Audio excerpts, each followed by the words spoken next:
जय हिंद दोस्तों। आराम से बैठे हो ना, क्योंकि ये वाला वीडियो थोड़ा लंबा चल सकता है। मैं हूं अक्षत।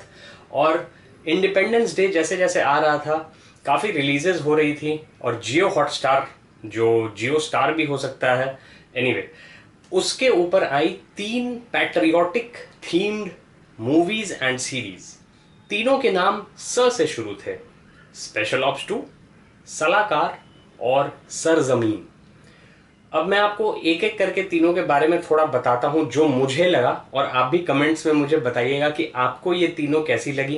क्या आपने तीनों देख ली या तीनों में से एक भी नहीं देखी? बताइएगा कमेंट्स में, और देखते हैं कि क्या मेरे विचार आपकी विचारधारा से मिलते हैं या नहीं। But anyway, let's start with the best one, special ops 2। अगर आपने स्पेशल ऑप्स 1.5 और स्पेशल ऑप्स 1 देखी है तो आपको पता है के मेनन एब्सोल्युटली रॉक्स।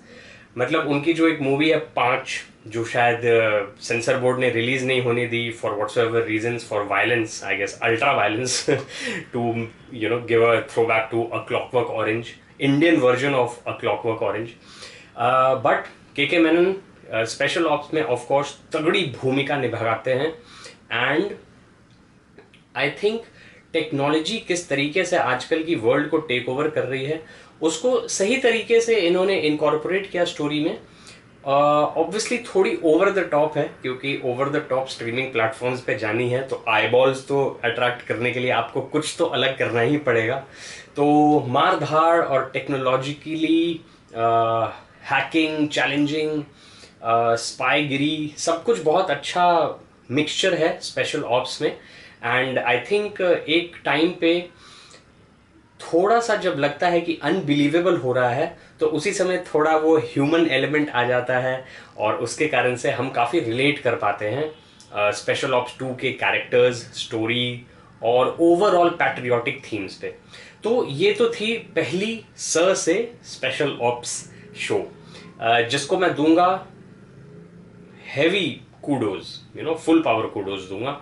क्योंकि ना ही ये ना सिर्फ ये एक काफ़ी रियलिस्टिक सिनेरियोज दिखाती है कि एआई के साइंटिस्ट को कैसे यूज़ किया जा सकता है उसी के नेशन के अगेंस्ट किडनैपर्स वगैरह से, but also it's sort of behind the scenes, but at the same time politics से भी वो कैसे कोवर्ट एजेंसी जूझती हैं, पॉलिटिशियंस के जो अलग ही थोड़े इंटेंशंस होते हैं, अलग ही मोटिव्स होते हैं, उनको कैसे नेशनल इंटरेस्ट से जोड़ती है, ये भी काफ़ी अच्छी तरीके से दिखाया गया है।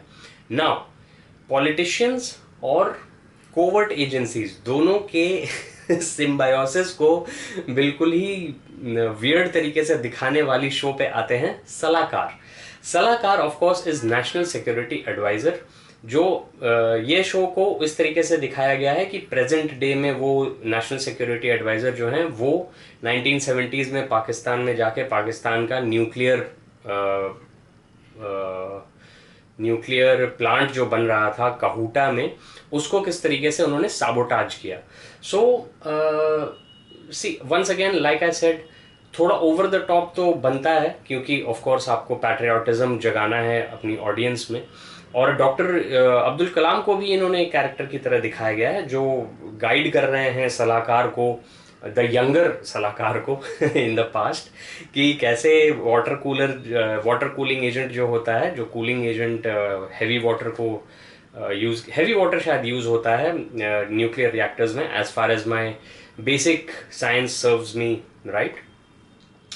But I don't think they contaminate the heavy water. I think they contaminate the regular water used for cooling the plant.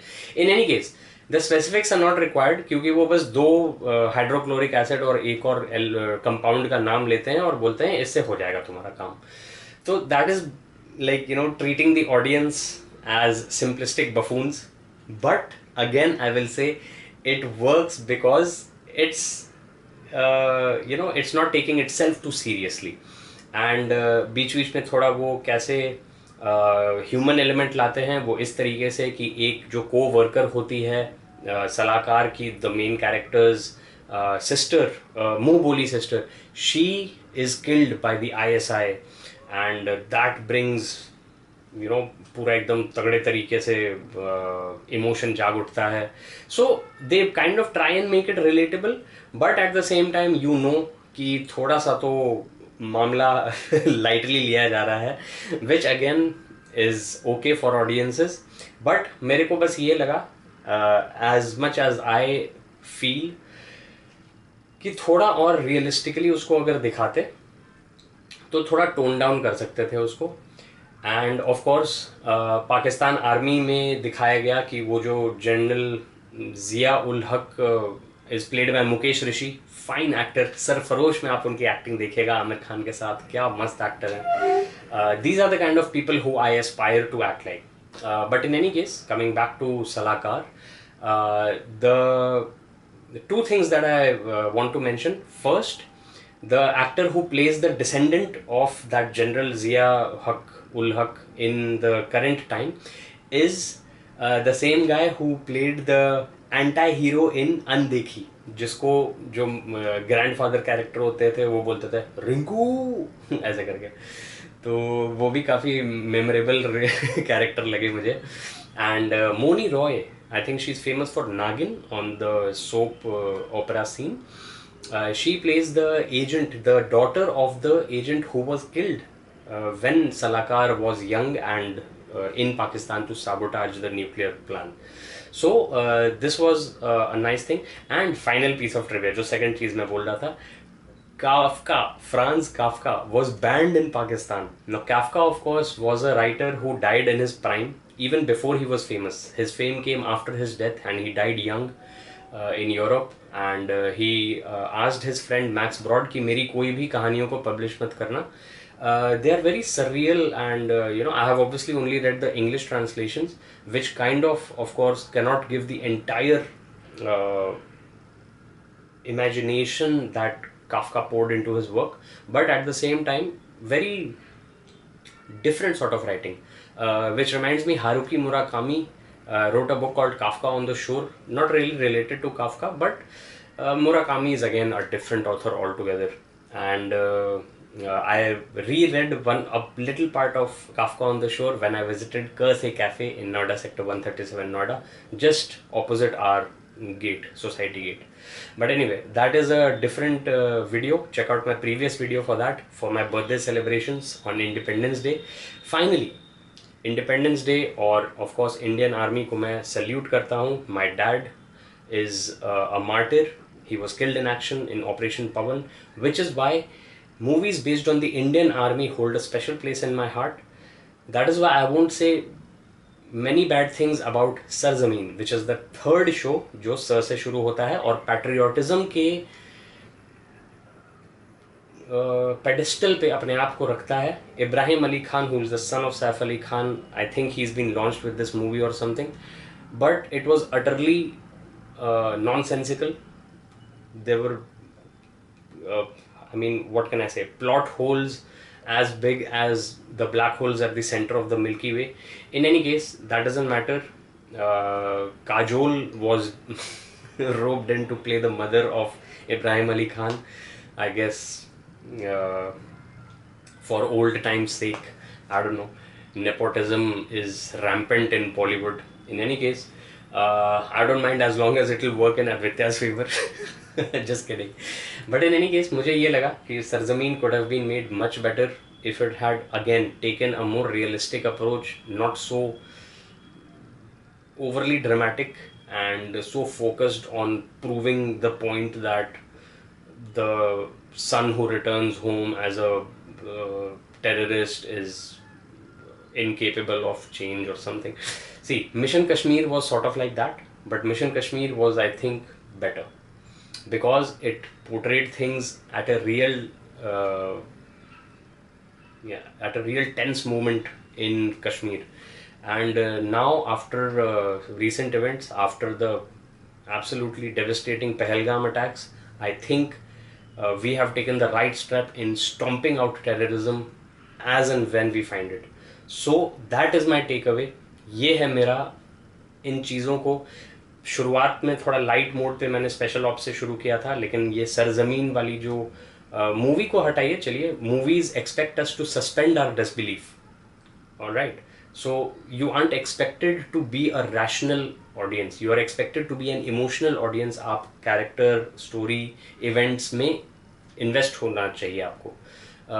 So certain shows and movies fail to do that. Certain shows and movies do that to an extreme extent. But in real life, we Indians have to be consolidated, stand together, and don't let hate divide us. Okay, so with that, I will say thank you to my dad, my ancestors, my uh, family, everybody in it, that I have had a good 40 years of life and I'm hoping for 80 more. So instead of midlife, I call it third life, because with advancements in medical science and everything that we have in our society, I think we can over the years extend our lifespans and maybe even go to space. Okay, so on that light note, I will say once again, जय हिंद. आशा है आपको मेरे विचारधारा पसंद आई, या फिर नहीं भी आई तो आप कमेंट्स में बताइए. यूट्यूब का तो यही काम ही है. एंड देखते हैं आगे होता है क्या. और बहुत सारी चीज़ें मैंने प्लान कर रखी हैं, जो अब अद्वितीया थोड़ी बड़ी हो रही है तो वो मैं कर भी पाऊँगा, क्योंकि अब उसके ऊपर एक वो नहीं होता 24/7, 24 घंटे 7 दिन उसका ध्यान रखना पड़ता था. अब thankfully she is growing up into an intelligent human being, and that will give us more time to shall I say refine our creative processes. चलिए, इसी बात पे, इस पर्सनल नोट पे मैं बोलूँगा धन्यवाद देखने के लिए, एंड जय हिंद, जय भारत.